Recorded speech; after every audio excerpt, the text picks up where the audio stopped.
Hello students, कैसे हैं आप सब। Welcome back to my YouTube channel Shashi Sharma PhD. और आज की वीडियो होने वाली है, पिछली वीडियो में जो हमने टॉपिक अधूरा छोड़ दिया था, क्या पढ़ रहे थे हम, चेंज इन क्वांटिटी डिमांडेड। और मैंने उस वीडियो में आपको बताया था कि चेंज इन डिमांड भी इसी के साथ ही स्टडी किया जाता है। तो इस वीडियो में हम कवर अप करेंगे चेंज इन डिमांड क्या होता है। ओके, तो चलिए देर नहीं करते हैं, वीडियो को स्टार्ट करते हैं। समझते हैं कि चेंज इन डिमांड, मांग में परिवर्तन क्या होता है। ओके, देखो ये जो टॉपिक है ना, चेंज इन डिमांड, ये रिलेट करता है चेंज इन क्वांटिटी डिमांडेड से। उसी से रिलेट करके हम इसको पढ़ेंगे तो हमें इजी, आसानी से समझ में आ जाएगा। ओके, तो देखो पहले बात करते हैं चेंज इन क्वांटिटी डिमांडेड की, मांगी गई मात्रा में परिवर्तन की। क्या था उसमें कि प्राइस जो है उसमें क्या होगा, चेंज होगा, यही बात थी। और जो अदर थिंग्स हैं, ठीक है, अदर थिंग्स हैं वो कैसी थी, कांस्टेंट थी, उनमें कोई भी चेंज नहीं होना था, उनमें कोई भी चेंज नहीं होना था। यही बात थी, क्या चेंज हो रहा था, प्राइस चेंज होना था, लेकिन जो अदर थिंग्स है वो कांस्टेंट रहनी थी। जो आपका चेंज इन डिमांड है, मांग में जो परिवर्तन है, उसमें इसका अपोजिट कर दीजिए। कैसे अपोजिट करेंगे, जो प्राइस है वो कांस्टेंट रहेगा, वो सेम रहेगा, उसमें कोई चेंज नहीं होगी। और जो अदर थिंग्स हैं, अदर थिंग्स में क्या होगा, आपका चेंज होगा। क्लियर हो गई बात, एक बात समझ में आ गई। क्या समझ में आया है, रिपीट करेंगे। प्राइस चेंज होने की वजह से जब मांग में या क्वांटिटी डिमांडेड में परिवर्तन होता है तो उसे हम क्या कहते थे, चेंज इन क्वांटिटी डिमांडेड, मांगी गई मात्रा में परिवर्तन। प्राइस चेंज थे लेकिन अदर थिंग्स रिमेन कांस्टेंट, अन्य बातें समान रहने पर। इसमें उल्टा कर दीजिए आप, चेंज इन डिमांड में उल्टा कर दीजिए। प्राइस को क्या कर लीजिए, कांस्टेंट कर लीजिए। पहले भी 10 ही प्राइस था और अब भी कितना है, 10 ही प्राइस है, उसमें कोई चेंज नहीं हुआ है। लेकिन अदर थिंग्स जो है वो चेंजेबल है। अब ये अदर थिंग्स होती क्या है, अदर फैक्टर्स कौन से होते हैं जो चेंज होते हैं। रिमाइंड कीजिए, मैंने डिटर्मिनेंट्स पढ़ाए थे आपको, डिमांड फंक्शन में डिटर्मिनेंट्स ऑफ डिमांड बताए थे मैंने आपको। कौन कौन से थे, इनकम चेंज हो जाए, आय चेंज हो जाए कंज्यूमर की, उसका टेस्ट चेंज हो जाए, जो रिलेटेड गुड्स हैं जैसे पूरक वस्तुएं, प्रतिस्थापन वस्तुएं, सब्स्टिट्यूटेड गुड्स थी, कॉम्प्लीमेंट्री गुड्स थी, उनके प्राइसेस चेंज हो जाएं। फ्यूचर में प्राइसेस के बढ़ने या घटने की एक्सपेक्टेशन हो, सरकार की कोई नीति आ जाए, या फिर सीजन हो, या फिर गवर्नमेंट की कोई और पॉलिसी हो, या फिर जो आपके पॉपुलेशन है वो घट बढ़ जाए, तो वो अदर फैक्टर्स हैं जो किसी वस्तु की डिमांड को क्या करते हैं, इफेक्ट करते हैं। तो अदर फैक्टर्स यानी कि जो अन्य चीजें हैं, प्राइस को छोड़ करके, उसी वस्तु के प्राइस, जिस वस्तु की हम बात कर रहे हैं जिसकी डिमांड घटनी या बढ़नी है, उसके प्राइसेस को छोड़ करके बाकी किसी भी चीज के प्राइस घट बढ़ सकते हैं। इनकम, टेस्ट वगैरह सब आपका चेंज हो सकता है। और उसकी वजह से क्या हो जाए, आपकी क्वांटिटी डिमांडेड, मांगी गई मात्रा में परिवर्तन आ जाए, तो उसे हम क्या कहेंगे, चेंज इन डिमांड कहेंगे। कैसे परिवर्तन आ जाए, क्वांटिटी हो जाएगी यहाँ पे, मान लीजिए पहले 5 को परचेज कर रहे थे, प्राइस 10 ही है, पहले भी 10 थे अभी 10 है, और अचानक से वो 10 उसकी यूनिट्स को क्या करने लग जाए, परचेज करने लग जाए, तो ये क्या हो गया, डिमांड क्या हो गई, आपकी बढ़ गई। क्लियर हो गया बात। इसके अपोजिट भी हो सकता है कि प्राइस आपके सेम ही है। अपोजिट कैसे होगा, प्राइस सेम ही है लेकिन मांगी गई मात्रा क्या हो जाए, 2 हो जाए, अचानक से जो डिमांड है वो क्या हो गई, आपकी कम हो गई। तो ऐसी सिचुएशन को, जिसमें प्राइस तो सेम रहते हैं लेकिन जो मांगी गई मात्रा है, क्वांटिटी डिमांडेड है, वो या तो कम हो जाती है, फॉल हो जाती है, या राइज हो जाती है, बढ़ जाती है, तो उसे हम क्या कहेंगे, चेंज इन डिमांड, मांग में परिवर्तन उसको हम कहेंगे। क्लियर हो गई बात। ओके जी, आगे चलिए। अब तो चलिए, जैसे हमने उसको चेंज इन क्वांटिटी डिमांडेड को कर्व से शो किया था, वैसे ही हम चेंज इन डिमांड को भी कर्व से शो करेंगे, तभी हम उसको बोलेंगे shifting of the demand curve. तो चलिए शो करते हैं। बताइए आपको, वाई ओ एक्स, यहाँ पे क्या लेना है, प्राइस, और यहाँ पे क्वांटिटी। ठीक है, कितना कितना ले लेते हैं, यहाँ पर 5 और 10, यहाँ पर 5 और 10, 5, 10, 5 एंड 10। तो देखिए, जब प्राइस कितना है, 10 है, तो क्वांटिटी कितनी है, 5 है, क्वांटिटी 5 है और प्राइस आपका 10 है। ये आपका क्या बन गया, एक डिमांड कर्व बनेगा, डी डी। ओके, नेक्स्ट क्या है, 10 एंड 10, प्राइस भी 10 है और क्वांटिटी भी आपकी कितनी है, 10 है। तो ये आपका नेक्स्ट डिमांड कर्व बन जाएगा D1 और D1। आप इसको डॉट्स में दिखाइए, डॉट्स का मतलब है आप इसको इस तरीके से शो करेंगे, ठीक है, ताकि पता चले कि नया वाला जो डिमांड कर्व है वो कौन सा है। इसमें क्या हुआ है, डिमांड कर्व शिफ्ट हो गया है, शिफ्ट हुआ है कि नहीं हुआ है। इस पॉइंट से इसको ए नाम दे दीजिए, इसको बी नाम दे दीजिए।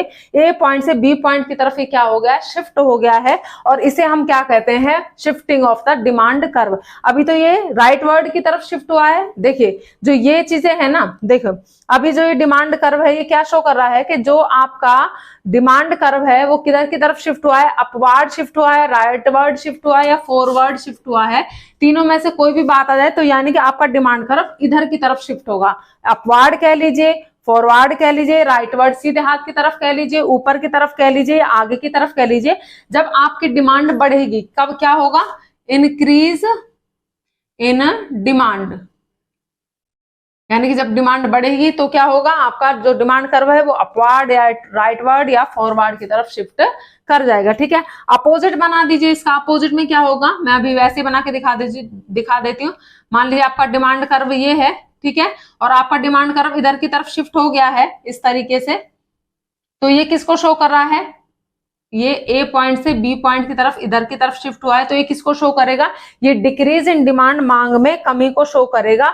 और इसको हम क्या कहेंगे, downward shift of demand curve, leftward या backward shift of demand curve. ये किसको शो करेगा, ये शो करेगा डिक्रीज इन डिमांड, मांग में कमी को ये क्या करेगा, शो करेगा। ये वाला जो डिमांड कर्व बनाया है इंक्रीज वाला, ये इंक्रीज हो रही है, और डिक्रीज वाला ये आपके डिक्रीज वाला 5 से कहां पर आ गई, आपकी डिमांड 2 पर आ गई है। ओके, तो देखिए वही लिखा हुआ है, व्हेन क्वांटिटी डिमांडेड चेंज, जब मांगी गई मात्रा में परिवर्तन हो, due to change in factors other than price, किसके चेंज होने की वजह से, प्राइस वही रहे लेकिन प्राइस के अलावा जितने भी फैक्टर हैं जो किसी वस्तु की मांग को प्रभावित करते हैं उनमें चेंज हो, तो उसे हम क्या कहेंगे, चेंज इन डिमांड, मांग में परिवर्तन। तो मांग में परिवर्तन वो कंडीशन है वो में वस्तु की मांगी गई मात्रा में परिवर्तन होता है प्राइस के, कीमत के स्थिर रहने पर और अन्य बातों में परिवर्तन होने पर, ठीक है। इन दिस सिचुएशन, इस सिचुएशन में डिमांड कर्व शिफ्ट हो जाता है, इधर इंक्रीज यानी कि राइटवर्ड या फिर आपका लेफ्टवर्ड, या तो आगे की तरफ अपवर्ड, फॉरवर्ड, राइटवर्ड या फिर डाउनवर्ड, लेफ्टवर्ड या बैकवर्ड, या तो आगे की तरफ शिफ्ट होगा या फिर पीछे की तरफ आपका शिफ्ट हो जाएगा। When due to change in factors, जब फैक्टर्स में चेंज हो, डिमांड फॉल्स, डिमांड आपकी कम हो जाए, डिमांड कम हो जाए, डिमांड आपकी कम हो जाए, डिमांड आपकी कम हो जाए, तो उसे हम क्या कहते हैं, it is called decrease in demand. इसे हम क्या कहते हैं, इसको और इसको, इनको हम क्या कहते हैं, डिक्रीज इन डिमांड कहते हैं। और क्या हो, इफ डिमांड इंक्रीज, अगर डिमांड बढ़ जाए, मांग बढ़ जाए, तो उसे हम क्या कहते हैं, इंक्रीज इन डिमांड। ये आपका इंक्रीज इन डिमांड है, ये इंक्रीज इन डिमांड है और ये आपका इंक्रीज इन डिमांड है। अब हम इनको अलग अलग इनकी स्टडी करेंगे, अलग अलग इनको अच्छे से समझेंगे, इंक्रीज इन डिमांड को और डिक्रीज इन डिमांड को। तो चलिए समझते हैं। तो फर्स्ट है आपका इंक्रीज इन डिमांड, मांग में वृद्धि। कैसे होगी मांग में वृद्धि, प्राइस सेम रहने चाहिए, प्राइस आपके कांस्टेंट रहने चाहिए, और अदर फैक्टर्स में ऐसे चेंज हो कि डिमांड जो है वो आपकी क्या हो जाए, राइज हो जाए, वो बढ़ जाए, तो उसे हम क्या कहेंगे, इंक्रीज इन डिमांड कहेंगे। देखिए व्हेन क्वांटिटी डिमांडेड, जब मांगी गई मात्रा ऑफ ए गुड राइज, वो बढ़ जाती है एट इट्स एग्जिस्टिंग प्राइस, उसके एग्जिस्टिंग प्राइस पर, यानी कीमतें स्थिर रहने पर किसी वस्तु की मांगी गई मात्रा बढ़ जाती है, तो उसे हम क्या कहेंगे, it is called increase in demand. उसे क्या कहेंगे, मांग में वृद्धि उसको कहेंगे, ठीक है। टेबल बनाएंगे एक, यहां लेंगे प्राइस और यहां लेंगे क्वांटिटी। ओके, देखिए प्राइस अगर 10 रुपीज है तो क्वांटिटी मान लीजिए आपकी 5 है, और प्राइस फिर भी 10 ही है और क्वांटिटी बढ़कर आपकी 10 हो जाती है। क्या हुआ, प्राइस क्या है, एग्जिस्टिंग प्राइस क्या है आपके, सेम है, ठीक है, और क्या हुआ है, जो क्वांटिटी है, मांग है, डिमांड है, वो क्या हो गई, 5 से 10 हो गई है, बढ़ गई है, तो इसे हम क्या कहेंगे, इसे हम कहेंगे इंक्रीज इन डिमांड, ठीक है। एक्सप्लेनेशन आपने जरूर लिखने, चाहे आप थोड़ी ही लिखें लेकिन एक्सप्लेनेशन जरूर लिखें कि टेबल से हमें शो हो रहा है कि जब प्राइस 10 रुपीज है तो क्वांटिटी यानी डिमांड क्या है, 5 है, but at the existing price, या price remain constant due to change in other factors, other factors में चेंज होने की वजह से क्या हुआ है, डिमांड जो है वो आपकी बढ़ गई है, इंक्रीज इन डिमांड, और ये किसको शो कर रही है, मांग में वृद्धि को शो कर रही है। कर्व बना देते हैं इसका, एक्स ओ वाई, यहां हम लेंगे प्राइस और यहां लेंगे क्वांटिटी।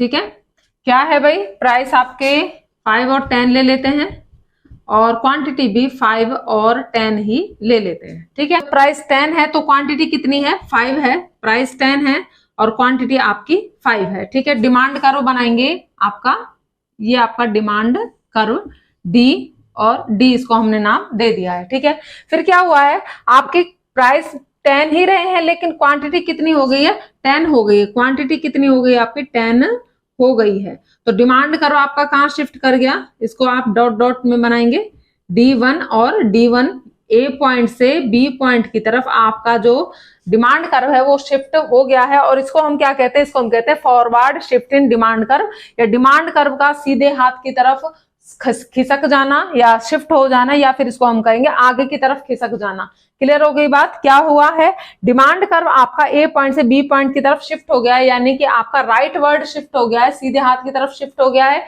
या इसको कह दे कि फॉरवर्ड आगे की तरफ शिफ्ट हुआ है, या अपवार्ड ऊपर की तरफ शिफ्ट हुआ है। तीनों में से कुछ भी चीज आप बोलेंगे तो यही आपका आएगा। ओके, तो इंक्रीज इन डिमांड यानी मांग में वृद्धि होने के लिए जो अदर फैक्टर्स है उनमें चेंज होता है।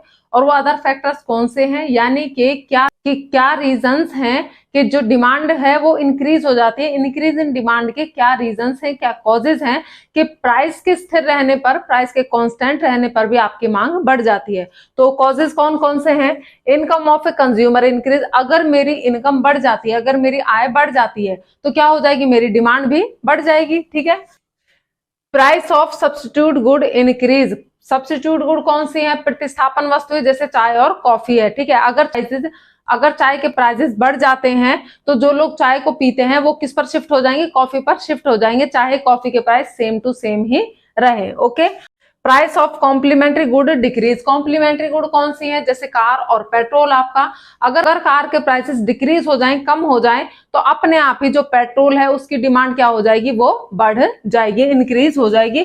Taste shift in favour of a good, अगर मेरा टेस्ट किसी चीज की फेवर में शिफ्ट हो जाता है, यानी वो चीज मुझे अच्छी लगने लगती है, तो उसकी डिमांड क्या हो जाएगी, बढ़ जाएगी, इंक्रीज हो जाएगी।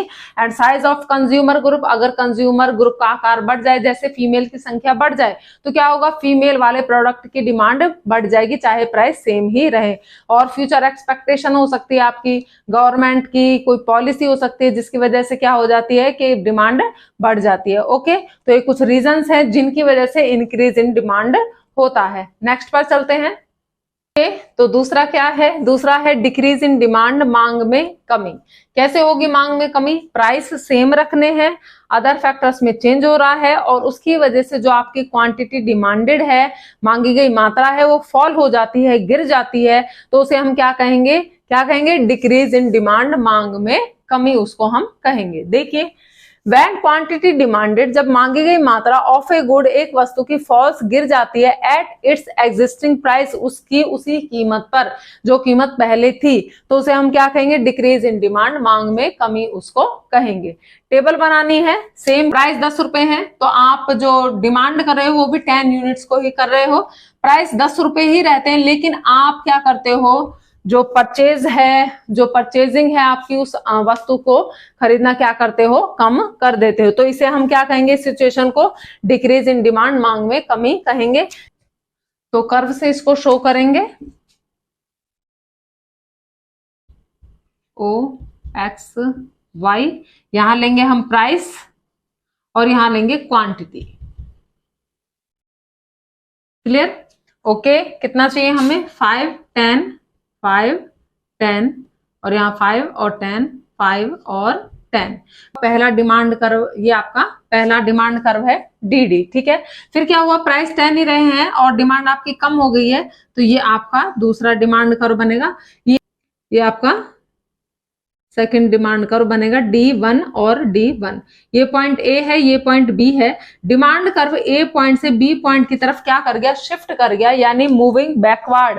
बैकवर्ड की तरफ वो क्या हो गया, मूव कर गया, शिफ्ट कर गया। तो इसे हम क्या कहेंगे, इस सिचुएशन को कहेंगे backward shift in demand curve. Demand curve का पीछे की तरफ सरक जाना, पीछे की तरफ कह लीजिए या लेफ्टवर्ड कह लीजिए या फिर आप इसको डाउनवर्ड कह लीजिए, तीनों में से कुछ भी आप इसको बोल सकते हो। लेकिन इस सिचुएशन को जब डिमांड कर्व आपका आगे से पीछे की तरफ सरक जाए, ठीक है, यानी बैकवर्ड शिफ्ट कर जाए, तो इसे हम क्या कहेंगे, डिक्रीज इन डिमांड या backward shift in demand curve हम इसको कहेंगे। ओके, इंक्रीज इन डिमांड, मांग में कमी होने के क्या कॉजेज होते हैं, जो हमने इंक्रीज इन डिमांड के कॉजेज लिखे थे उनका अपोजिट आप इसमें लिख देंगे। क्या हो जाएगा, income of a consumer decrease, अगर किसी कंज्यूमर की आय कम हो जाती है तो उसकी डिमांड क्या हो जाएगी, डिक्रीज हो जाएगी, कम हो जाएगी।